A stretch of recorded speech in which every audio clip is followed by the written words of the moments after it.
Todos nós temos dias importantes em nossas histórias. Há dias inesquecíveis, há dias que te marcaram de verdade. Quem aqui pode dizer que tem um dia que foi especial? Entre todos os dias que possam ser para nós especiais, há um que com certeza é o dia mais importante de nossas vidas. Há um que com certeza será um dia definitivo, será um dia de decisões, será um dia determinante em relação àquilo que viveremos na eternidade. Um dia, diga um dia, todos nós prestaremos contas a Deus de nossas vidas na terra. Por mais cético, incrédulo, ateu que o ser humano seja, um dia todos os seres humanos prestarão contas de suas vidas a Deus. Será um dia onde o juiz vai julgar cada um dos seres humanos por tudo aquilo que eles fizeram ou deixaram de fazer. Nós vamos prestar contas. Você crendo nisso ou não, o dia do Senhor um dia será a tua realidade. Você vai passar por essa experiência. Muitos vão descobrir da pior maneira possível que a Bíblia é verdadeira, porque vão descobrir essa verdade já sendo tarde demais. Vão descobrir que a Bíblia era a boca de Deus na terra, o alerta de Deus aos homens, quando estiverem diante desse trono, sem chances de fazerem nada para mudar aquilo que já foi feito, que não pode ser mudado. Esse dia, esse grande dia, aparece na Bíblia como o grande e temível dia do Senhor, como está escrito em Malaquias 4:5, ou ainda em outros textos, o grande dia, o temível dia, o dia do Senhor. Os judeus designavam esse dia usando o termo naquele dia, no dia de prestação de contas, no dia do juízo, naquele dia. Então pense na vida como uma oportunidade que você tem de acertar suas contas com Deus. Pense que um dia você estará diante de um tribunal e hoje você tem a chance de virar amigo do juiz. Pense que esse dia vai chegar e você tem a chance de ali estar já familiarizado com sua presença. Para você esse dia não precisa ser terrível, para você esse dia não precisa ser temível. A vida na terra é a chance de se familiarizar com aquele que vai julgar todas as coisas. É uma oportunidade de ali naquele dia sentir alegria e não medo, e não pânico, e não tristeza. Diga para o seu vizinho, porque quem não deve, não teme. Eu quero me apresentar diante de Deus feliz, quero entrar diante de seu trono com ousadia, não quero estar com medo, não quero estar assustado, não quero ter nada que deixei para trás, quero estar limpo, não quero estar devendo nada. Malaquias 3:2 faz uma pergunta: mas quem suportará o dia da sua vinda, e quem subsistirá quando ele aparecer? O caráter aterrorizador do dia do Senhor, amados, não está só no Antigo Testamento como citado, mas ele continua no Novo Testamento. 1 Tessalonicenses 5:2-3 diz: vós mesmos sabeis muito bem que o dia do Senhor virá como um ladrão na noite, pois quando vos disserem a paz e segurança, então lhes sobrevirá repentina destruição, como as dores de parto àquela que está grávida, e de modo nenhum escaparão.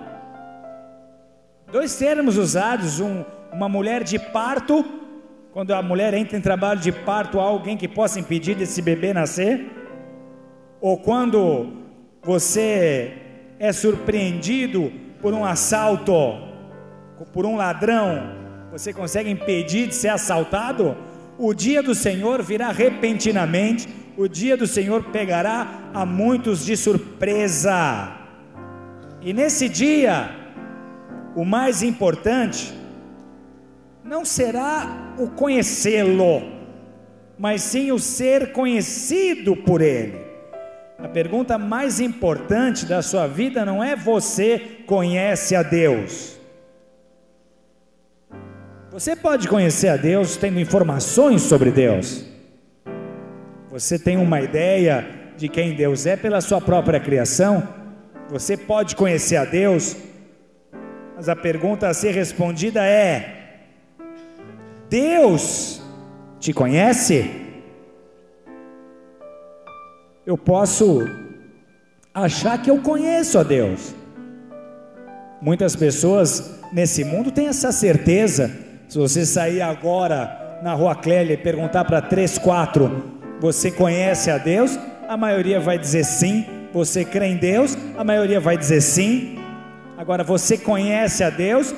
Por mais que muitos digam sim, a maioria conhece mais ou menos, do que já ouviu falar, de uma experiência ou de um testemunho, de um culto ou de uma pregação que já pegou alguma vez na vida. E isso acontece, né? O conhecimento de Deus, ele não vem de uma hora para outra, ele vem com pregações, ele vem com a exposição da palavra, com experiências pessoais. Eu tenho tido a alegria de cuidar de um grupo muito especial de pessoas que nós escolhemos cuidar em virtude de suas histórias, daquilo que viveram, daquilo que passaram. É um grupo especial de verdade, um grupo querido, um grupo amado. Mas alguns saíram de casa de recuperação recentemente, outros passaram por terríveis situações nessa vida, outros estão literalmente saindo da garganta do inferno, e nós temos tido a alegria de ter tempo com essas pessoas, de poder vê-los tendo experiências com Deus a cada dia. Então você pergunta: você conhece a Deus? Ele vai dizer sim, mas muitos conhecem a Deus como um dia eu pedi para um irmão me cantar um louvor que ele conhecia. Eu falei: então canta, quero ouvir sua voz, vou te chamar para cantar na igreja. E ele começou a cantar: porque o amor é forte como a morte, paixão cruel como um refluxo. Então conhece, mas não conhece. Estou chegando lá, eu estou aprendendo. Paixão cruel como um refluxo. Pergunta para o seu vizinho: Deus te conhece? Muita gente vai dizer: claro, Deus conhece todas as coisas. Pedro respondeu o mesmo para Jesus, quando perguntado pela terceira vez: tu me amas? O que ele disse? O Senhor conhece tudo, o Senhor sabe de tudo, o Senhor sabe que eu te amo. Será que diante desse trono, nesse grande dia, é o que você vai ouvir de Deus? Abra sua Bíblia comigo em Mateus 7, 21.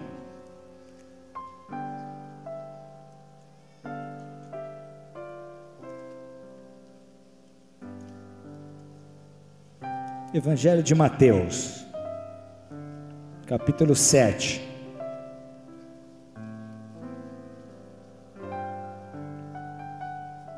verso 21. Quem for achando vai dando um glória.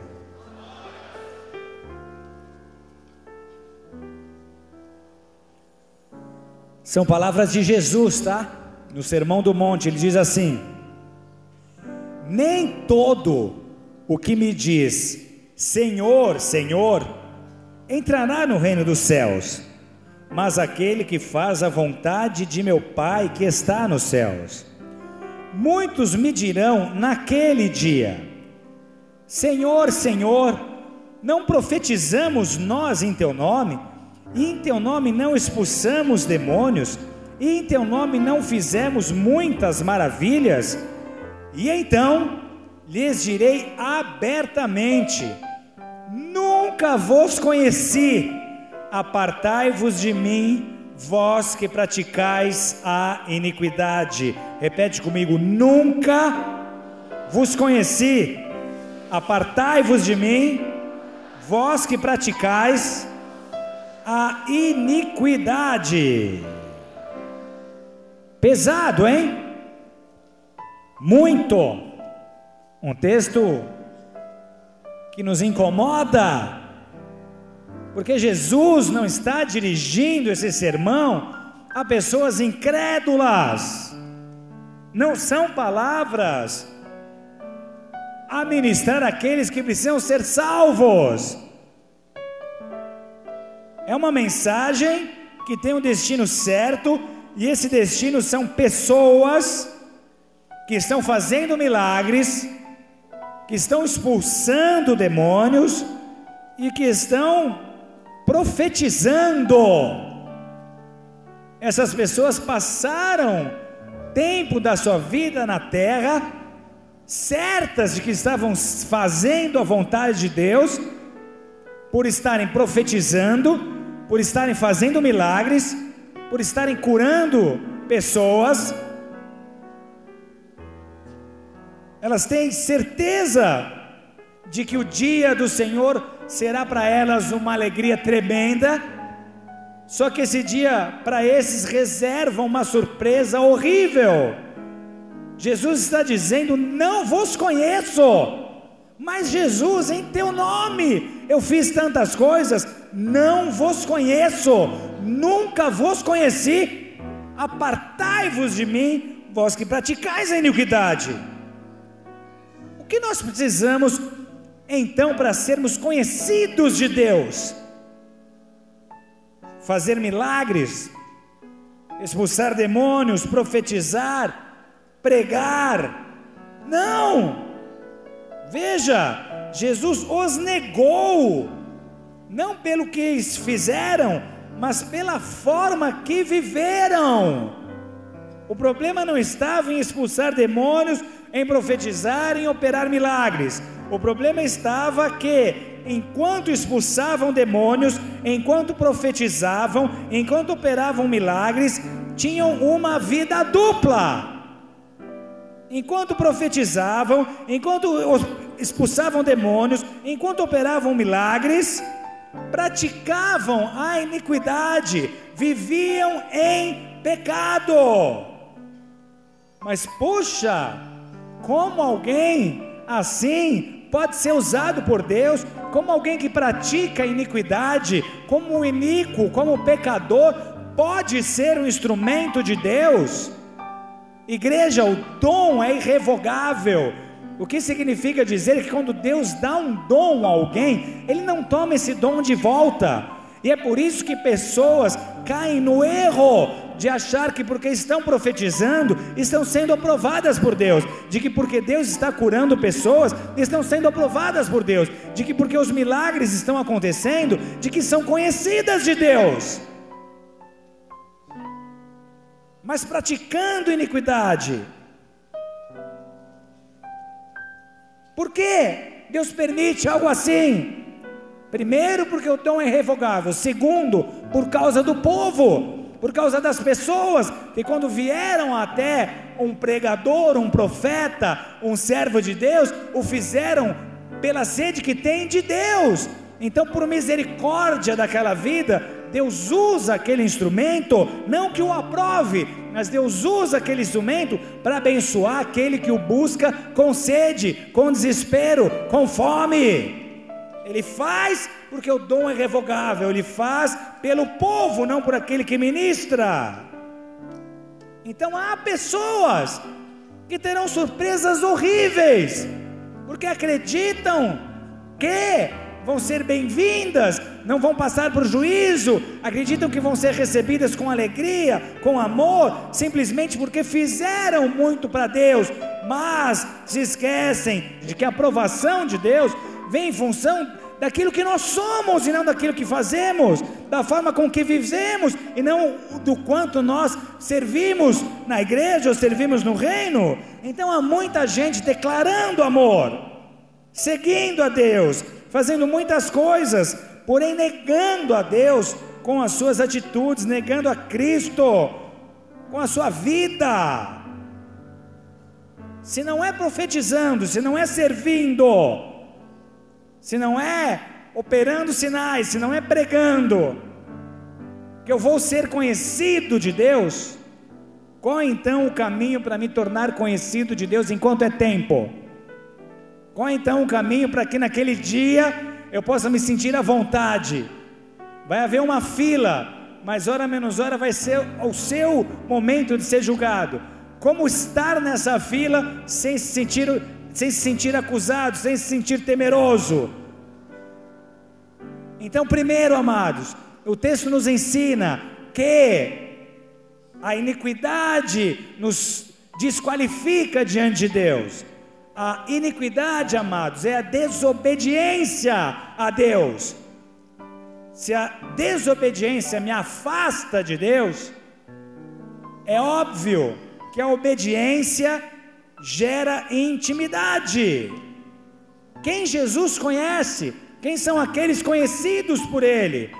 Jesus disse em João 10,14: conheço as minhas ovelhas e elas me seguem a mim. Mas também João, o apóstolo, disse em 1 João 2,4: aquele que diz eu o conheço e não guarda os seus mandamentos é mentiroso e não está nele a verdade.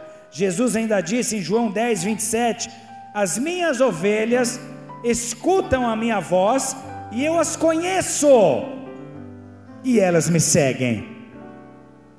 Repete comigo: as minhas ovelhas escutam a minha voz, eu as conheço e elas me seguem. Então a intimidade só pode ser gerada por obediência, e a obediência só vem quando essa intimidade me leva a escutar a voz de Jesus. Ele só conhece aqueles que escutam a sua voz, aqueles que o seguem porque escutaram a sua voz. Se esse for verdadeiro, ele guarda os mandamentos, ele obedece, e essa escolha, essa submissão, essa sujeição a Deus e a sua vontade o leva a desfrutar de um relacionamento próximo. É alguém que conheceu a Jesus na terra. Ele não só conheceu versículos, ele não só conheceu estruturas eclesiásticas, ele não conheceu apenas bastidores ministeriais, ele não conheceu apenas as logísticas de um culto, ele conheceu o próprio Cristo Jesus. Ele obedeceu porque ele ouvia a voz de Jesus, ele se comunicava com Jesus, ele tinha amizade com o Senhor Jesus. Esses, quando chegarem diante de Deus, serão reconhecidos por Jesus. Nós somos amigos. Enquanto você esteve na terra, nós gastamos tempo junto. Enquanto você esteve na terra, você me buscou, nós criamos um relacionamento, nós desenvolvemos uma amizade íntima. Você provou que me amava me obedecendo. Não eram só palavras, não havia iniquidade, não havia transgressão. Você corria do pecado, você crucificava a sua carne todos os dias. Então você é bem-vindo. Eu te conheço, reconheço. Você não se envergonhou do meu nome diante de Deus, então eu também não me envergonho de você diante do Pai. Você não se envergonhou de mim diante dos homens, então também te reconheço diante de Deus. Uma cena que pode ser facilmente vista no Oriente Médio é a de pastores misturando seus rebanhos em torno de um poço para matar a sede de suas ovelhas. À primeira vista você se assusta, porque são muitas ovelhas juntas em torno de um poço e elas se misturam. E aí você se pergunta: como esses pastores agora vão saber que ovelha é de quem? Elas são parecidas, não tem marcas nessas ovelhas. Que trabalho que vai dar tentar reconhecer cada uma delas? E é quando você se surpreende no momento em que um dos pastores sai e ele começa a cantar em voz alta, e todas as ovelhas que são dele escutam a voz do pastor, começam a deixar o poço e seguir esse pastor. Isso acontece com o segundo e com o terceiro. Ninguém precisa interferir para descobrir que ovelha é de quem. Pela voz, pelo canto dos pastores, essas ovelhas o seguem. Então aqueles que são seguidores de Cristo Jesus o seguem pela sua voz, aprenderam a escutar a sua voz, aprenderam a discernir a sua voz, desenvolveram essa intimidade com Deus. A ovelha é guiada pela voz do pastor. É por isso que muitas vezes trocar de igreja se transforma num trauma, porque a ovelha se costuma a ser guiada pela voz daquele pastor por anos, e quando ela se vê envolvida numa mudança de igreja, até ela se acostumar a seguir o pastor pela voz, vai ser um tempo de desgaste, porque ela vai escutar aquela voz, ela não se acostumou com aquela voz, sendo a voz do seu pastor. Para essa ovelha poder chamar esse novo pastor de meu pastor, vai anos, vai tempo, dependendo dos casos isso nunca acontece, porque a pessoa não consegue se identificar, não consegue identificar a voz do pastor como a voz da sua autoridade, daquele que cuida da ovelha, daquele que protege a ovelha. O que prejudica, amados, a relação do pastor com a ovelha, do pastor Jesus com você, a sua ovelha, é o comprometimento da sua audição e da sua mente. Para nós, os termos usados pela Bíblia não dizem muito, porque nós vivemos numa situação muito diferente daqueles que viviam nos contextos bíblicos. Então as mensagens de Cristo usavam situações que eram populares às pessoas que o escutavam. Quando ele falava de joio e trigo, é porque em Israel crescia joio e trigo que nem mato. Então ele usava terminologias que tornavam comum e acessível a sua pregação, a sua mensagem. Para nós, a relação pastor-ovelha não diz muito. Você dificilmente viu uma ovelha, você dificilmente pegou uma ovelha no colo. Talvez pouquíssimos aqui tenham conversado com um verdadeiro pastor de ovelhas.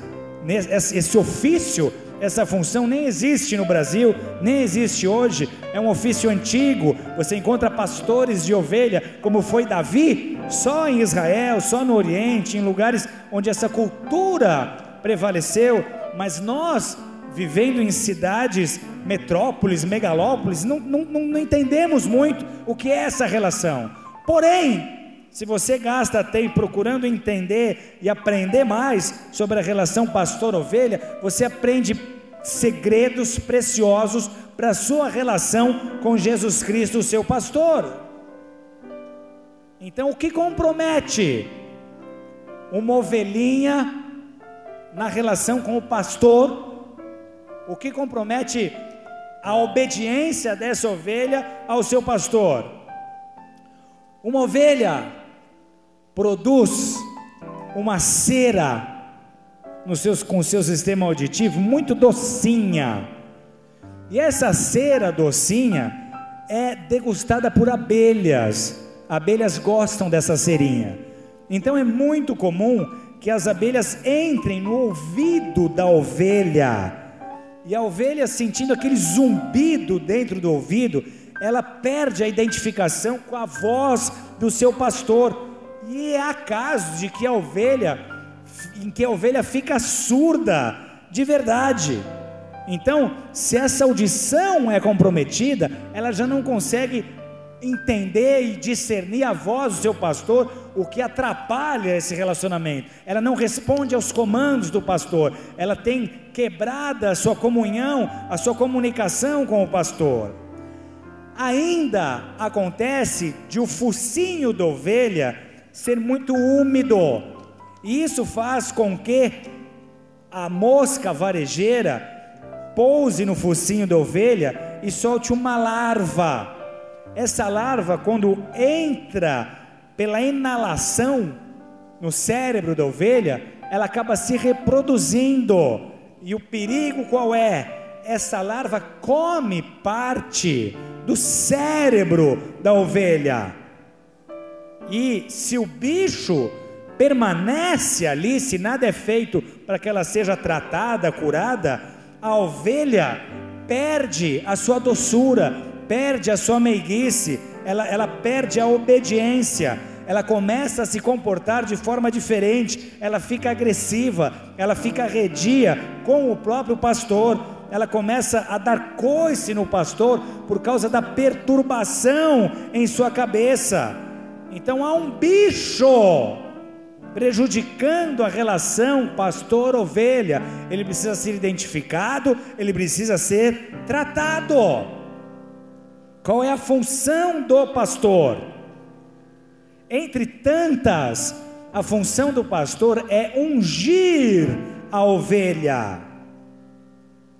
O óleo, quando é inalado pela ovelha, ele também vai para o cérebro, ele mata essas larvas, ele faz com que as larvas saiam também e deixem a ovelha, e ainda ele é o responsável por espantar as abelhas do sistema auditivo da ovelha. Então diga para o seu vizinho: os bichos que atrapalham a relação com o seu pastor só saem com óleo, só saem com unção. Toda ovelha que fica alterada provavelmente está infectada por bicho. Fala para o seu vizinho: bicho. Essa ovelha precisa ser ungida. E sabe de quanto em quanto tempo, amados? É impressionante o que a analogia e o paralelo falam ao nosso coração. É impressionante. Sabe de quanto em quanto tempo um pastor de ovelhas precisa ungir a sua ovelha para ela estar livre dessas enfermidades, livre das larvas, livre das abelhas? De 7 em 7 dias. Então diz para o seu vizinho: no mínimo uma vez por semana na igreja. Se Jesus não te ungir de 7 em 7 dias, os bichos vão entrar no seu cérebro, vão atrapalhar a tua audição e vão destruir a sua relação com Ele.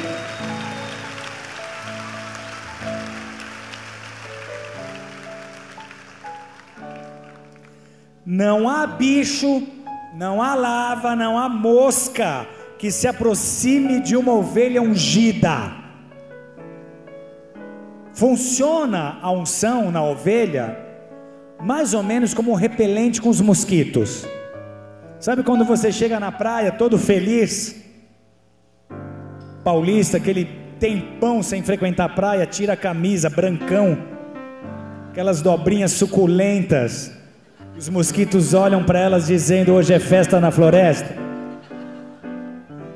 2 dias depois você está todo coçando, quanto mosquito te picou, quanto sangue você deu. Aí você vai e compra um protetor, você vai e compra um repelente. O que acontece? O cheiro daquele repelente, é o cheiro, faz com que aqueles mosquitos não se aproximem de você. O mesmo acontece com a ovelha. Uma ovelha ungida com óleo, as moscas varejeiras, as larvas e as abelhas não se aproximam. Então uma ovelha ungida por Jesus, igreja, não há bicho que se aproxime dela, amém? Uma igreja longe, uma ovelha longe do pastor, uma ovelha sem unção, uma ovelha sem óleo, essa ovelha passa a ser vítima de bicho. Agora uma ovelha cuidada, uma ovelha ungida, uma ovelha pastoreada, ela repele os bichos. Diga glória a Deus por isso. Jesus disse, quer aplaudir Jesus? Aplaude direito.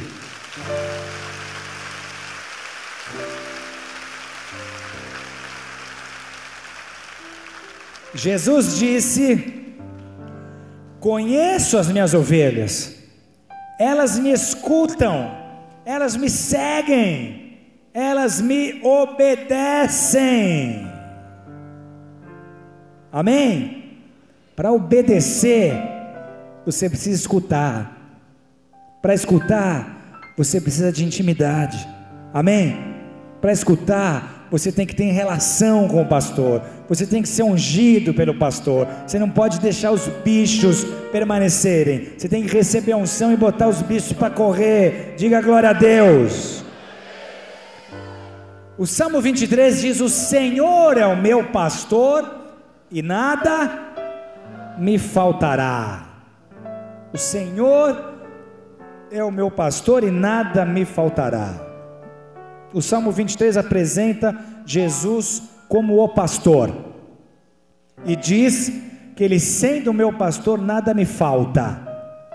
Agora, não sei se você já parou para pensar que para ser teu pastor, ele precisa ser teu Senhor, porque o salmista diz: o Senhor é o meu pastor. Então, antes de ser meu pastor, ele foi meu Senhor, e porque ele foi meu Senhor e agora ele é meu pastor, nada vai me faltar. Há uma diferença grotesca entre ver Jesus como Senhor para que ele seja seu pastor e ver Jesus como ajudador para que ele seja seu pastor.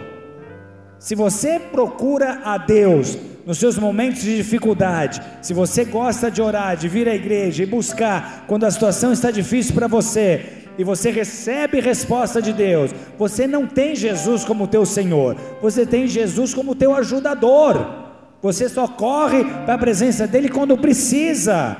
Você é uma ovelha interesseira, você só corre para o pastor quando o cerco aperta para você. Você só corre para o pastor quando sente dor, você só corre para o pastor quando precisa do óleo, quando quer ser curado, quando quer ser respondido. Ele não é o teu Senhor.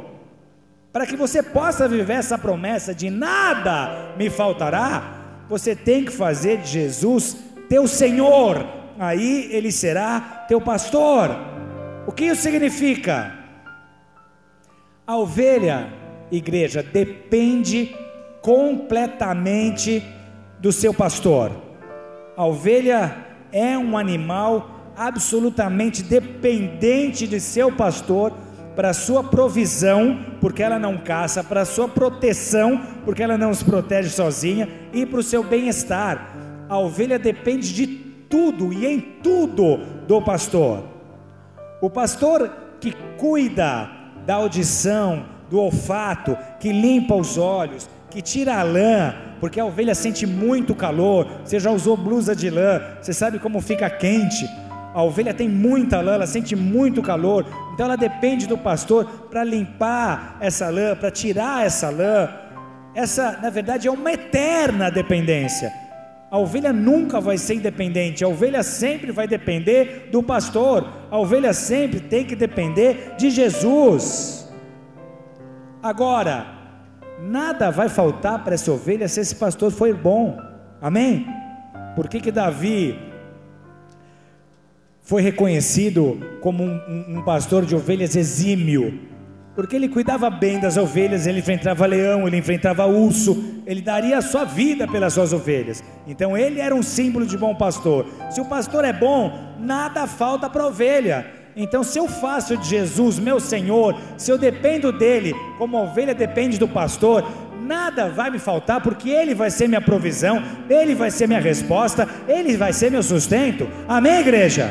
Se ele é o meu Senhor, eu não tenho motivo nessa terra para andar ansioso. Se ele é meu Senhor, eu não tenho motivo para temer. Ele é a minha provisão, na hora certa e no momento certo, o meu bom pastor, porque é o meu Senhor, vai me trazer a resposta, vai preparar o ambiente necessário para eu ser abençoado, para eu ter a mudança que eu espero ter em minha vida. O pastor cuida da ovelha. Nós gostamos dessa parte do nada me faltará, mas o pastor é o meu Senhor. Se eu sou o Senhor de minha própria vida, ele nunca será meu Senhor. Se eu vivo para satisfazer a minha vontade, eu não posso fazer a vontade de Deus, porque elas são opostas entre si. Aquilo que muitas vezes eu desejo, eu não faço. O bem que eu desejo, eu não faço. O mal que eu não desejo, eu faço. Era o que Paulo dizia. E a eterna, até que Jesus venha ou nos chame, luta entre carne e espírito. Se eu vivo para satisfazer a minha vontade, o meu ego. Eu não consigo fazer a vontade de Deus. Se eu sou o rei do meu próprio reino, eu não posso dizer que eu pertenço ao seu reino, porque eu não estou sob o seu governo, sobre o seu domínio, sobre a sua autoridade, sobre a sua majestade.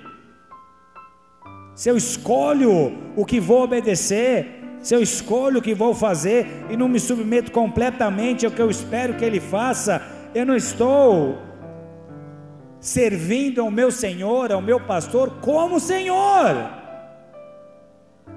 Desobediência é o problema. A desobediência foi o pecado original, foi o pecado de Adão e Eva. A desobediência e a rebeldia foi o pecado de Lúcifer e dos anjos que caíram. E por quê? Porque a desobediência fere a Deus. A desobediência machuca o coração do Pai. E quando você o ama, quando você é íntimo de Deus, você se identifica com a dor de Deus, amém? Você passa a odiar o que Jesus odeia. Se você sabe que o pecado fere o coração do Pai, e você não quer ver o coração do Pai se ferindo, porque Ele já se feriu o suficiente na cruz do Calvário, você se identifica com aquilo, você para de pecar, você prega contra o pecado, você exorta pessoas que estão pecando, você quer que as pessoas se identifiquem com a dor que Deus está sentindo, quando você se rebelou, quando você desobedeceu, quando você pecou, amém?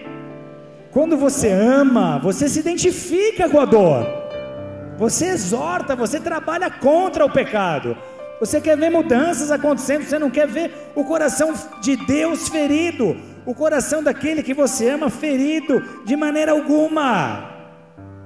Diga para o seu vizinho: você vai ter que escolher um lado, não dá para ter o melhor dos dois mundos, amém, igreja? Não dá para ter o melhor dos dois mundos, ou você escolhe o céu, ou você escolhe o inferno. Não dá para viver no inferno, achando que quando você chegar na presença de Deus, você vai ter o céu. Você escolhe céu e inferno agora, na terra, ou você vive céu, ou você vive inferno. A eternidade vai ser uma consequência do que você escolheu viver na terra.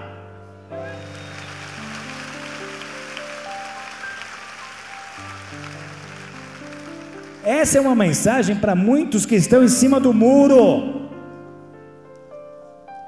Quando você está em cima do muro, você vai ver um anjo de um lado te pedindo para descer, te implorando para descer. Pula para esse lado, vem para cá, pula para o reino, sai de cima do muro. E você vai olhar para o outro lado e vai perceber que Satanás está quieto, só te olhando.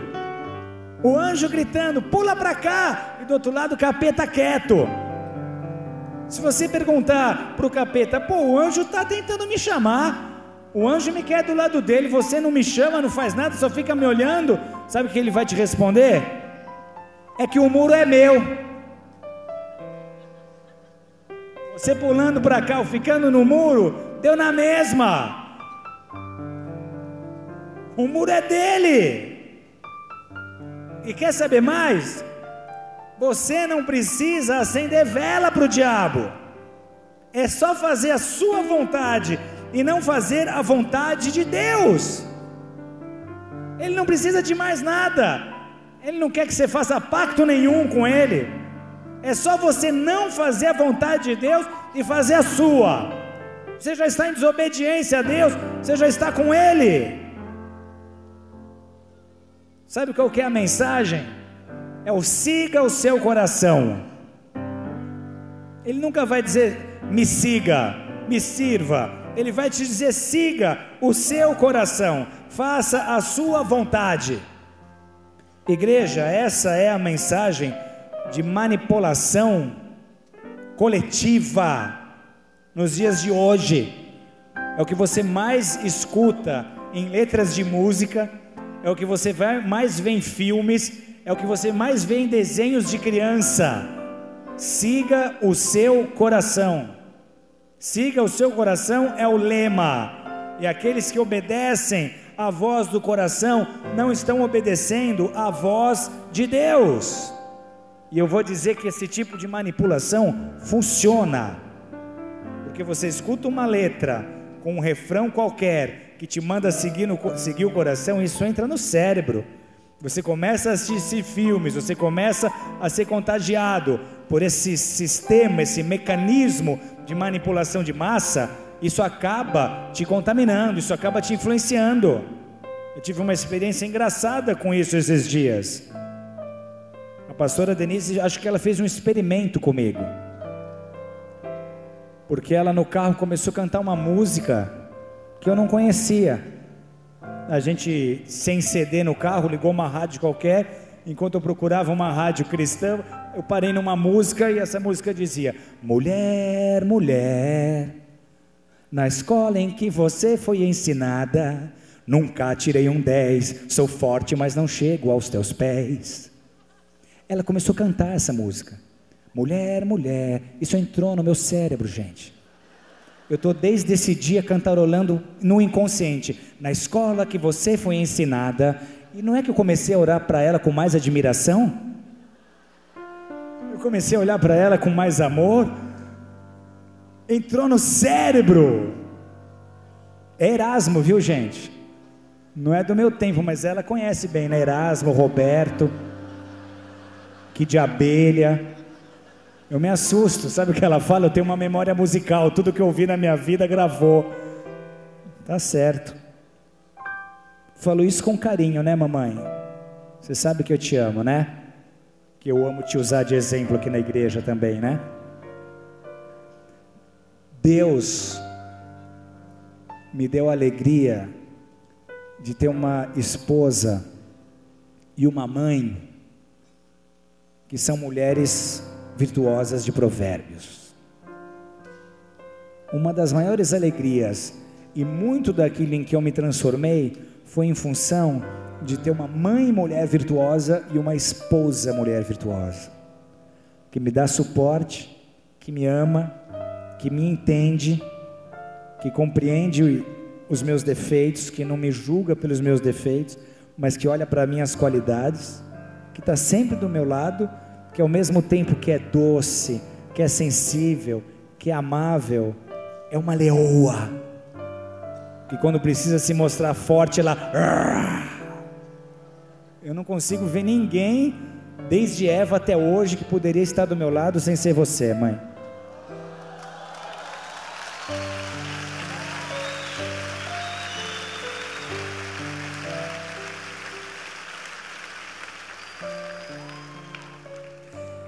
Mas o ruim, isso acontece entre casais, né? Fica aquela disputa do homem com a mulher, um tirando sarro do outro, os homens são melhores, as mulheres são melhores. O difícil nessa história é que as mulheres se juntam nessa hora. Esses dias ela foi me fazer uma massagem, eu estou numa fase incrível. Eu estava com tanta dor na lombar que eu falei: mãe, me faz uma massagem. E ela começou a me massagear, só que doía. E ela apertava e doía, e a Raquel do lado. Uma hora eu gritei: ai, ai! E a mãe respondeu: aguenta. A filha do lado olha para mim e faz assim, ó. Tipo, toma. Elas se protegem. Elas são uma gangue. A gente precisa aprender a se unir, né, homens? É uma loucura. Queridos, é um condicionamento cultural para que o mundo viva em pecado sem saber porquê. A estratégia satânica é transformar o mundo numa Sodoma e Gomorra globalizada, e para isso o que vem sendo feito é esse condicionamento, essa estratégia, o uso desse mecanismo. Olha essa experiência que interessante. Se você pendura uma banana num barbante, numa jaula cheia de macacos, sob essa banana uma escada, dali a pouco um dos macacos vai tentar subir na escada para pegar a banana. Se você jogar um jato de água fria nele, ele vai se assustar e vai largar a escada. Daqui a pouquinho isso vai acontecer de novo com ele e com os outros macacos. Se todas as vezes que essa tentativa acontecer, esse jato de água for ligado e os macacos se assustarem, eles vão entender que essa escada não pode ser tocada. Se você tirar um desses macacos e colocar um macaco novo na jaula, que não passou por esse processo, esse macaquinho vai tentar encostar na escada para pegar a banana. Os outros macacos automaticamente vão tentar impedir esse macaquinho de tocar na escada. Já não existe nem mais jato d'água. Vão tentar impedir o macaquinho de tocar na escada. Isso vai se repetir algumas vezes até que ele desiste. Se você tirar mais um macaquinho e coloca um outro que não sabe de nada da história, são 4 macacos, 2 que tomaram jato d'água, 2 que não. O próximo macaco que entrar vai apanhar dos 4 macacos todas as vezes que ele tentar tocar na escada. Agora perceba, dos 4 macacos que estão batendo, 2 não sabem nem por que estão batendo. Se isso continuar, você tirar e colocar novos macacos, vai chegar uma hora que vai ter 5 macacos que não tomaram jato de água nenhum, mas que não encostam na escada de jeito nenhum. E você vai perguntar por quê? E eles iam responder: porque é assim que a coisa é feita desde que a gente chegou.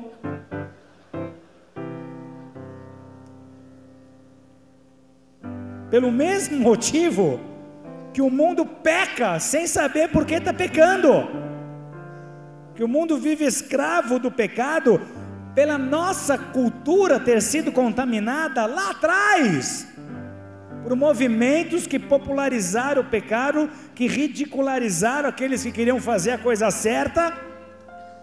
Então, se você pega a nossa nação de 40 anos para cá, quando as telenovelas começaram a influenciar a mente e a forma de pensar das pessoas, e aí de forma muito subliminar, toda novela tinha um divórcio que era uma coisa muito legal, tinha alguém que pulava a cerca e dava super certo, e esse alguém era super feliz, e esse divórcio era até uma coisa legal, numa sociedade, amados, que não aceitava divórcio. Em 1, 2 gerações, o que aconteceu? Hoje no Brasil, por qualquer bobeira, um casal já está se divorciando. A cultura, a forma de pensar, a forma de conceber mudou de uma geração para outra, porque houve uma influência, houve uma contaminação. Se alguém se levanta hoje para pregar a Bíblia Sagrada e apontar o pecado, e apontar o homossexualismo como pecado, esse alguém vai ser atacado que nem aquele terceiro macaco que entrou na jaula. Sabe por quê? Porque assim ele se intimida e ele para de atacar o pecado, e os outros que vêm depois dele vão ficar com medo de encostar na escada sem nem saber por quê. É o que está acontecendo nesse exato momento. Qualquer pregador, qualquer líder que aponta o pecado, que aponta o homossexualismo como pecado, de um dia para a noite virou homofóbico e inimigo dos homossexuais. Por quê? Porque os outros pastores que não tentaram tocar na escada já vão se assustar com aquele que apanhou e ninguém mais encosta. Vamos aceitar isso então, né, gente? É a vida. Como se homossexualismo fosse sinal de modernidade? Quer dizer então que nós vamos aceitar esse tipo de manipulação sem posicionamento algum? Não é um problema com o homossexual, porque o adúltero, o mentiroso, o fornicador é tão pecador quanto o homossexual. Mas a função do cristão é denunciar o pecado, é apontar o caminho certo, é pregar o evangelho.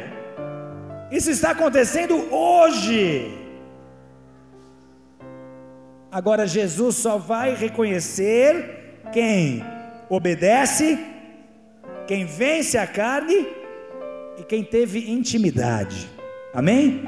Quem obedece, quem vence a carne, quem teve intimidade. E para acabar, Jesus só vai reconhecer adoradores. Quem obedeceu, quem teve intimidade. Te conheço, a gente conversava sempre quando você estava na terra. Eu escutava a sua voz, você escutava a minha. Você eu conheço. Quem quem obedeceu, quem teve intimidade, quem venceu a carne para ter intimidade, e os adoradores. Qual a razão? Não há intimidade sem adoração. Se você quiser sentir a vontade diante do trono naquele dia, se aproxime do trono hoje, se aproxime do trono desde já. Não vai ser uma experiência nova para você. Há uma lição no Antigo Testamento poderosa para nós.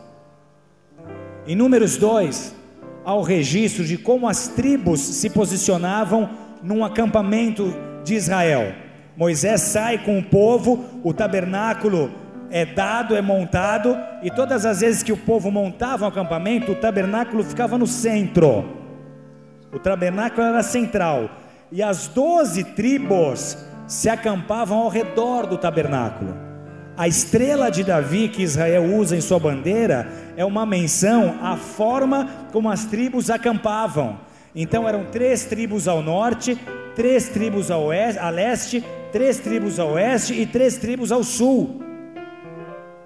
No centro, o tabernáculo com a arca, que era a presença de Deus.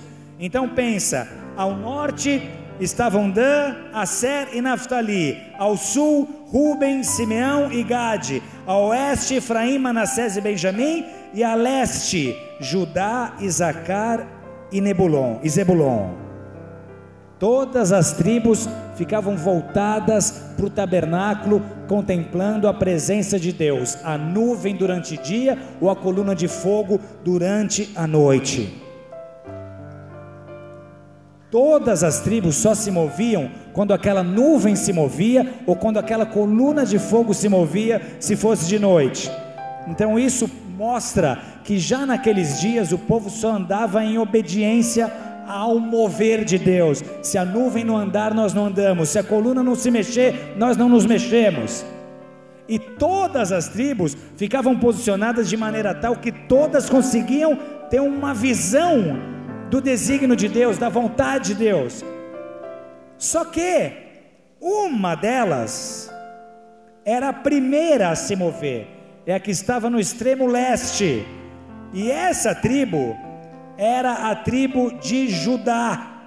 Judá conduziu todas as outras tribos no deserto e também liderou a conquista de Canaã na batalha pela terra prometida. E o que significa Judá? E o que significa Judá? Louvor.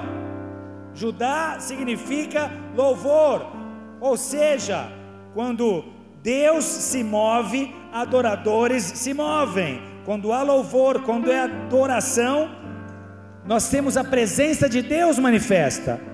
Então, se você é alguém que quer ter intimidade, que quer ter obediência a Deus, você precisa ser adorador. Não há como se aproximar do trono sem adoração, sem se transformar num adorador. Judá é um exemplo para nós. Era a tribo que, por ser a tribo adoradora, por ser a tribo do louvor, era a tribo que ia à frente, era a tribo que conduzia, era a tribo que recebia discernimento, que recebia direção. Então um adorador tem a intimidade de Judá, um adorador recebe revelação como Judá, um adorador entende o mover e o movimento de Deus como Judá. Esses que adoram não terão problemas nesse grande dia. Eu estou acostumado com esse ambiente. Hoje ele está como juiz para me julgar pelo que eu fiz ou deixei de fazer, mas eu me relacionei com ele durante toda a minha história. Nós somos amigos, nós somos íntimos. Eu sou um adorador. Essa cena não me assusta. Os seres mais próximos do altar, igreja, como diz Apocalipse 4:8, não descansam nem de dia nem de noite. Eles dizem: Santo, Santo, Santo é o Senhor Deus, o Todo-Poderoso, que era, que é e que há de vir. Então diga para o seu vizinho: é impossível se aproximar do trono sem adoração. É impossível ser adorador sem se aproximar do trono.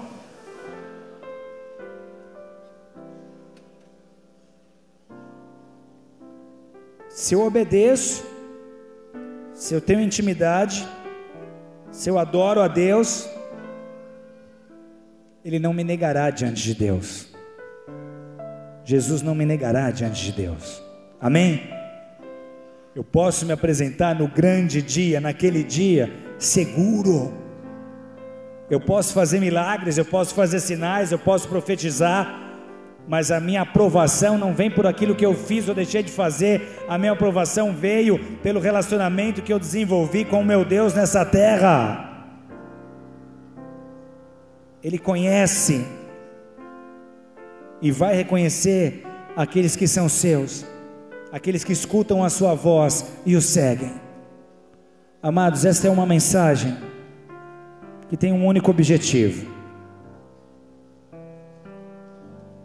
Você não sabe quanto tempo você tem de vida. Você não sabe quanto Deus vai te permitir viver mais até que esse grande dia chegue.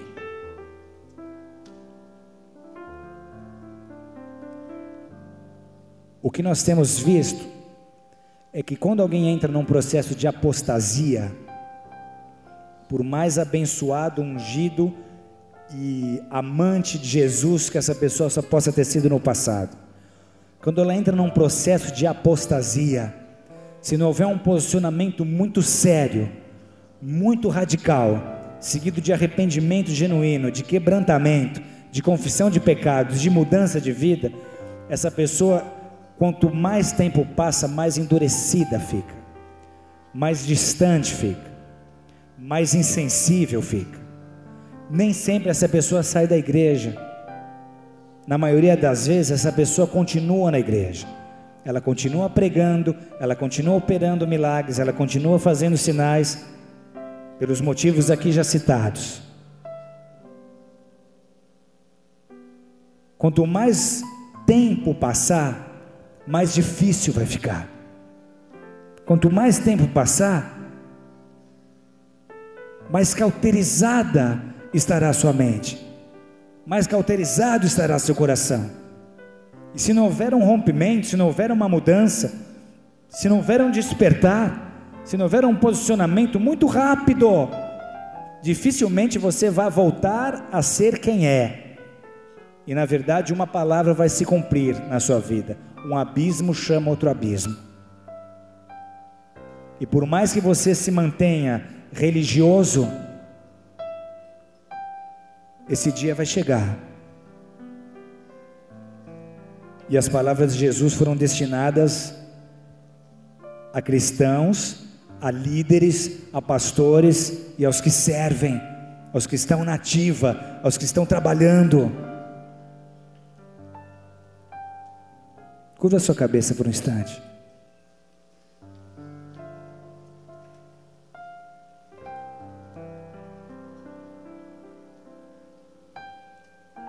O pior engano é o auto-engano, é a sensação de impunidade. Afinal de contas, você tem um histórico. Deus te usa. Você está familiarizado com o altar, com as coisas sagradas, com aquilo que é santo.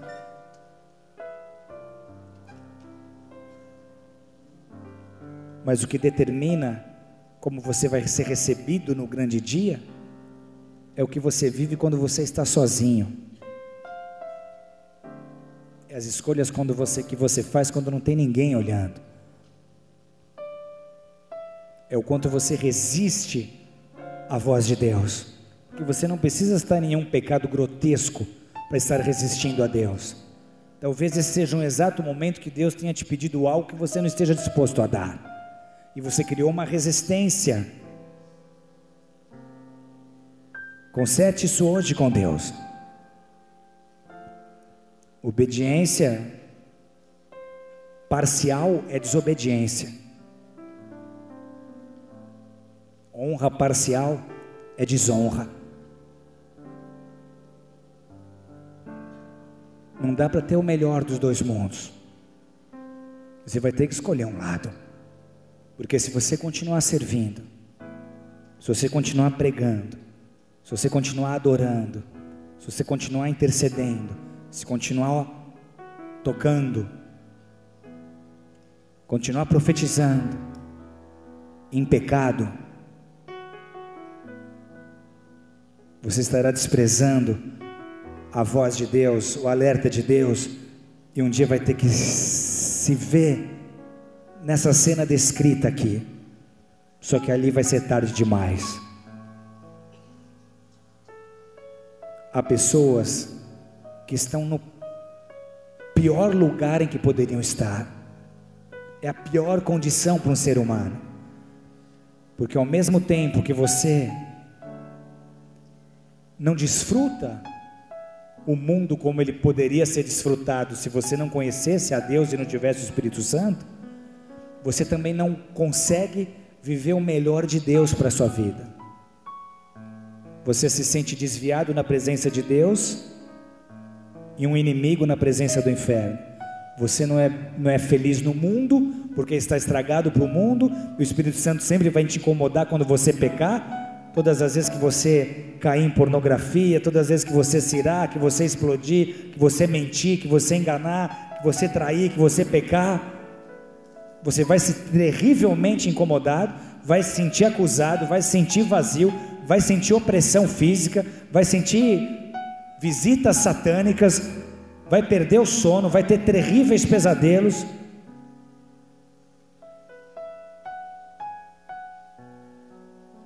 E ao mesmo tempo, tinha tudo para estar vivendo o melhor de Deus, mas em função de uma atitude hipócrita, de uma vida dupla, não consegue receber, não consegue se sentir feliz, não consegue sentir a plenitude, já não sente mais o Espírito Santo, já não sente mais a glória, já não se sente mais amado, sente rejeição, porque o acusador te acusa dia e noite.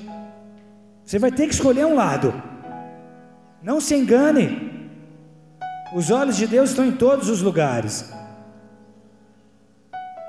Você pode enganar o seu pastor, você pode enganar a sua esposa, você pode enganar seu esposo, você pode enganar os seus familiares, pode enganar os seus líderes, mas não a Deus e não a você mesmo. O pior lugar para se estar é esse. É a vida mais medíocre a ser vivida, nem de um lado nem de outro. Você sabe tantas coisas sobre Deus, mas ao mesmo tempo não conhece a Deus. Essa é uma noite que Deus escolheu para te salvar. Muitas pessoas não se identificam. Esse não sou eu, mas há pessoas que estão nessa casa, que estão tremendo por dentro, dizendo: meu Deus, eu tenho orado para que o Senhor me livre, eu tenho orado para que o Senhor faça alguma coisa, eu não aguento mais me sentir acusado, eu não aguento mais ser escravo de pecados, eu não aguento mais essa vida dupla, eu me sinto envergonhado, eu me sinto pesado, eu me sinto sujo, mas ao mesmo tempo eu não consigo parar de errar. A iniquidade em mim, a rebeldia em mim, a indecisão, a incredulidade. Eu preciso de algo, eu preciso de um toque teu, eu preciso de uma transformação tua, eu preciso despertar. Eu estou dormindo, e o pior, Deus, eu estou vendo que a morte se aproxima, eu estou vendo que a cada dia estou pior, eu estou vendo que eu estou sendo roubado, eu estou perdendo, áreas na minha vida estão sendo destruídas, minha autoridade está sendo roubada, eu tenho perdido a alegria de viver, eu só estou tendo prejuízo, e ainda assim eu não consigo fazer nada para mudar o quadro. Eu me sinto impotente, eu me sinto aprisionado, eu me sinto escravo. Algo tem que acontecer, Pai.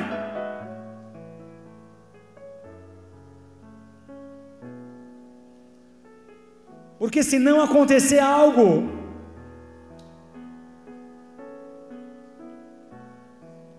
se não houver uma mudança muito séria, você um dia vai se encontrar entre aqueles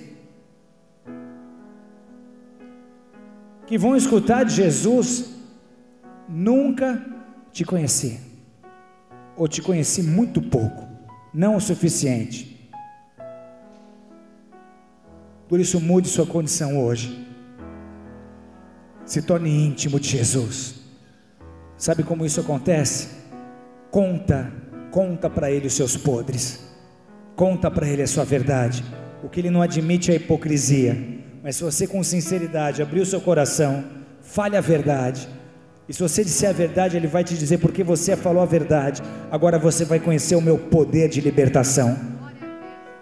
Não guarde isso para você, não guarde isso para você, confesse, conte a Ele os podres, conte a Ele a feiura. Ele vai dizer: porque você mostrou a tua feiura.